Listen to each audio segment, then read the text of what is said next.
Going on, everybody out in YouTube land, and welcome back to a new episode of GBA. In this video we are going to be taking a look at a couple Super Nintendo games that I feel like are either hidden gems or games that don't get enough love. For those of you who don't know, I'm a big fan of the Super Nintendo, had it as a child. I just crossed over 300 physical games and I don't plan on stopping anytime soon. I love collecting for the system. So yeah, like I said, these two games are beat 'em ups. So basically these games, I don't know if you could consider them hidden gems. I don't hear people talking about them too much.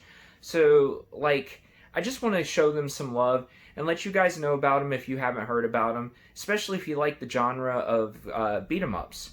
So basically the first game that we're going to talk about for the Super Nintendo is the Combat Tribes by Technos. So yeah, from everything that I can tell, this game was originally released by Technos of Japan in the arcades in 1990. So the Super Nintendo version was released by Technos and came out in 1992, if all of my research is correct. They did change this up a little bit for the home version, basically added in cutscenes and some story modes. Some things were missing, some of the bosses and different things like that. And if I remember correctly, I think this was also released on the Wii Virtual Console as well. But basically, this is a little bit different than your typical side-scrolling beat-em-up.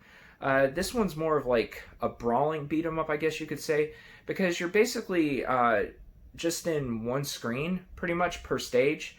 So this game takes place in a futuristic New York City, and you're fighting a specific gang in each of the stages. It's kind of an interesting concept. And I really love the use of colors and graphics in this game. The music is really upbeat and fits the gameplay pretty well. The gangs are very interesting. I don't want to give away too much, but you can fight one set of gang. One of the gangs is like clowns. And then you have a skater gang and different things like that. So basically this will throw like 4 enemies at you. You have one screen, you got to beat those enemies. It can be a little bit hard because they all attack you at the same time. So once you defeat that initial wave of enemies, then you'll face like a single enemy and a boss. And the bosses can be very difficult because they have weapons that are kind of hard to get through. But once you can knock those weapons out of their hands, they become a lot easier. So this beat 'em up is pretty basic. Plays almost like a Double Dragon game. You've got a charging attack, you've got a kick and a punch, pretty much. But yeah, like I said, the graphics are really great on this game. The music is really, really fun, and it's got a neat little story mixed in with it. It's got cutscenes between the stages and stuff like that. It has a password system for saves, but definitely a cool game. If you guys haven't played the Combat Tribes, you should definitely check it out.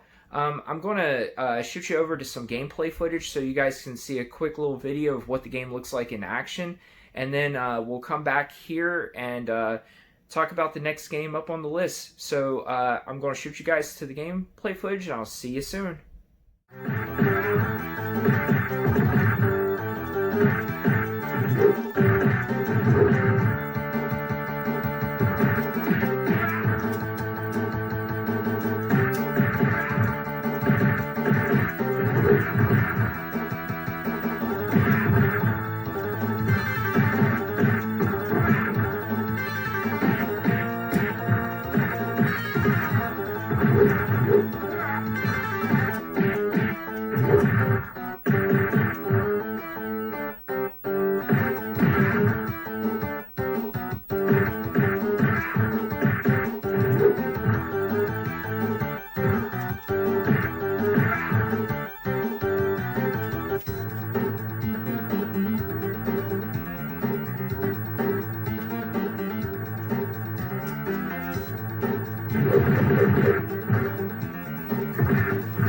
Alright guys, welcome back. I hope you enjoyed the gameplay footage of the Combat Tribes.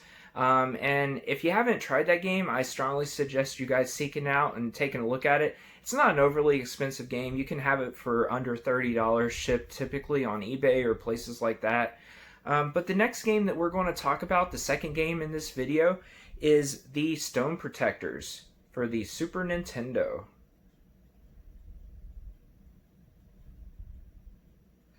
So yeah, Stone Protectors. This is an interesting game.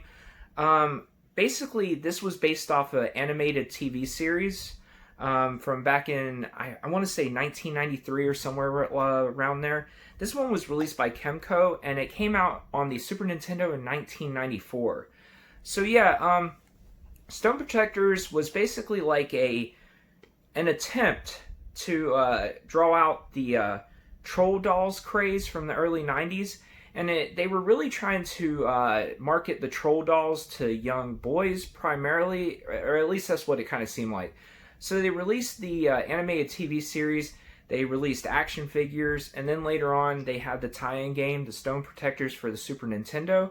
I vaguely remember the animated series and the action figures when I was a kid. It obviously wasn't too great though, because it didn't stand out too much. But Stone Protectors on Super Nintendo is actually a ton of fun. This is a side-scrolling beat-em-up game, and man, this game utilizes colors so well. This is a very colorful game. The graphics look great on this game. The music is fun and upbeat. Interesting thing about this game is there are 5 different playable characters that you can choose from, and they all are very unique and have different, basically like a special attack. In this game, you have your basic jump, you have your punch, your kick, but then you have a weapon attack as well that's kind of like unique to whichever of the 5 playable characters you choose from. Some of them have short attacks, like one guy has a sword that you can swing. There's one guy that's kind of like an army guy that has a gun that you can shoot, which is more of like a long distance attack. So it's definitely got unique gameplay, and like I said, the graphics on this game are fantastic. Throughout the stages, the graphics are really, really cool too. In the first stage, there's like, I don't know if it's snow or something's falling from the sky, but one of the neat little things that you can see is your footprints as you're walking, which is really, really cool. In this game, you can pick up gems, and at the end of each stage, you can get like a gem bonus. You can also pick up different types of food to increase your health. It's pretty neat when you pick up food, you burp, which I thought was kind of like a neat little, extra thing in there. I really love the enemy designs in this game as well. The enemies can take damage, which is really neat. So in certain stages, certain enemies, they have like different types of armor on or weapons, and the more you hit them, you can actually knock their armor off, you can knock their weapons off. It's a really, really neat little game. You can also pick up different weapons in this game. At the beginning of the second stage, I know for sure that you can pick up like a flamethrower, which makes you super overpowered. It appears like once you get attacked, though, you lose those special weapons. But it's definitely a neat game. The enemy variety is really cool. The detail on the characters is great. This is just a really, really fun standard side-scrolling beat-em-up. Nothing too crazy. You've got your typical story in there. You've got cutscenes between stages and stuff like that. But it's fun. It's colorful. The graphics are great. The music is fun. If you guys haven't played Stone Protectors, definitely check this out on Super Nintendo.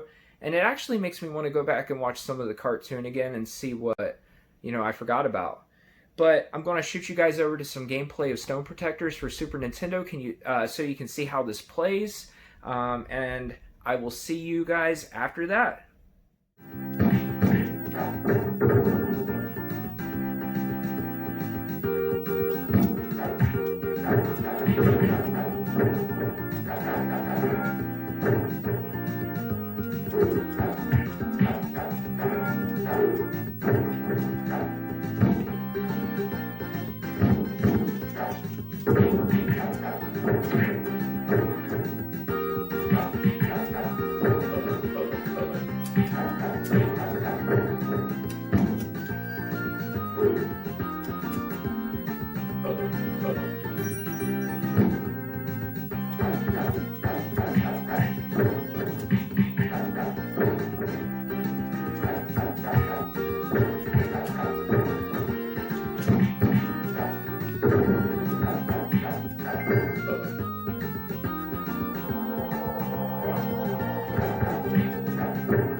Guys, welcome back, and I hope you enjoyed that gameplay of Stone Protectors for the Super Nintendo.